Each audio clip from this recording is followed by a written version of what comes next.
क्या आपने कभी सोचा है कि एक ही भगवान की पूजा करने वाले दो लोगों के जीवन में इतना अंतर क्यों दिखाई देता है?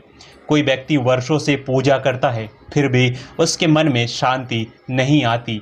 वही कोई दूसरा व्यक्ति कुछ ही क्षण भगवान के सामने बैठता है और उसका हृदय भक्ति से भर उठता है।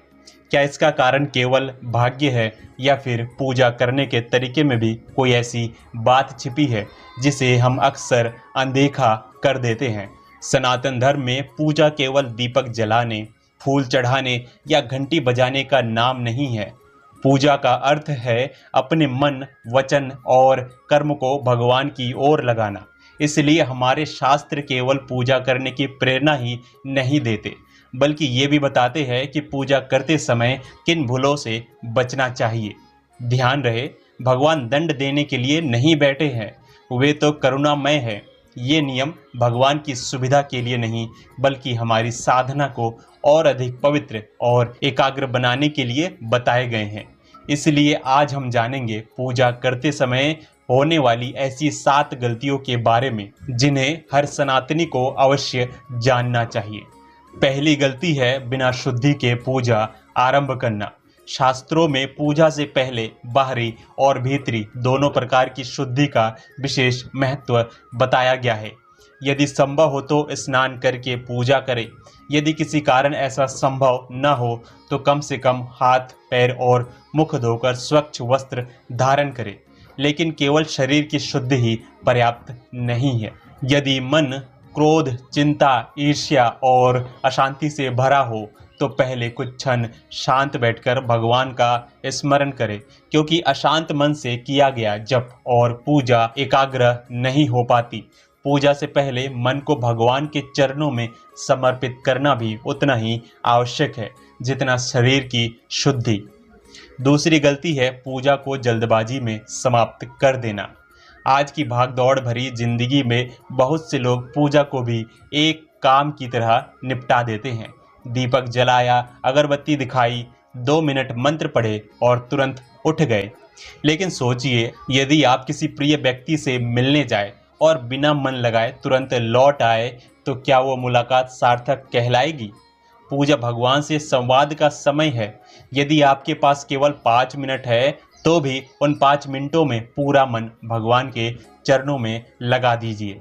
श्रद्धा और एकाग्रता से किया गया थोड़ा सा स्मरण भी अत्यंत फलदायी माना गया है।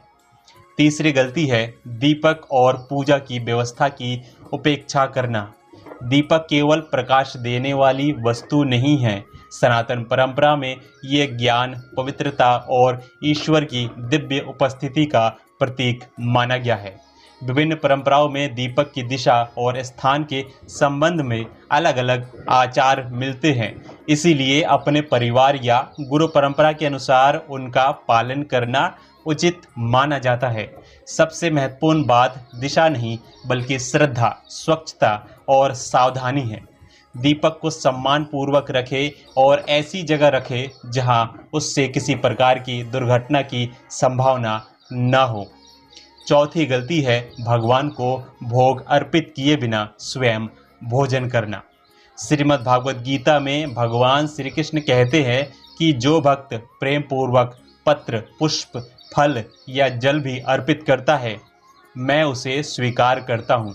इसका अर्थ ये नहीं है कि भगवान को भव्य भोजन चाहिए, उन्हें तो प्रेम चाहिए। इसलिए भोजन चाहे साधारण हो या विशेष, पहले भगवान को समर्पित करें, उसके बाद उसी भोजन को प्रसाद मानकर ग्रहण करें।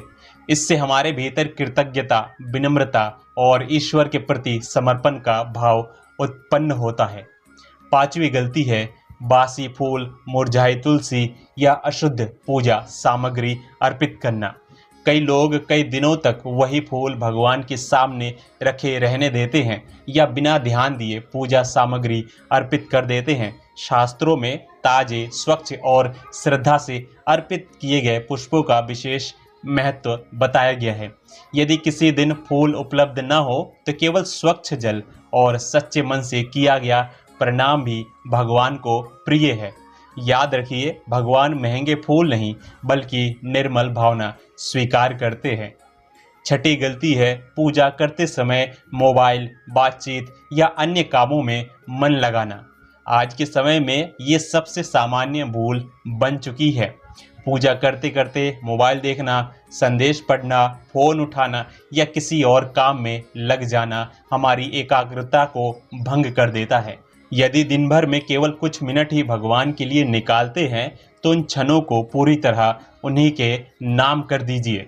जब मन संसार को भटकाता है तो पूजा केवल शरीर तक सीमित रह जाती है, लेकिन जब मन भगवान में स्थिर हो जाता है तभी भक्ति हृदय में उतरती है।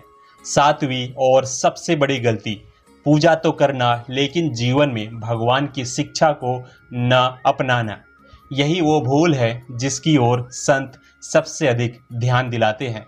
यदि मंदिर में पूजा करने के बाद भी हमारे व्यवहार में क्रोध, अहंकार, कटुवाणी, छल, ईर्ष्या और द्वेष बना रहे तो हमें अपने भीतर झांकने की आवश्यकता है।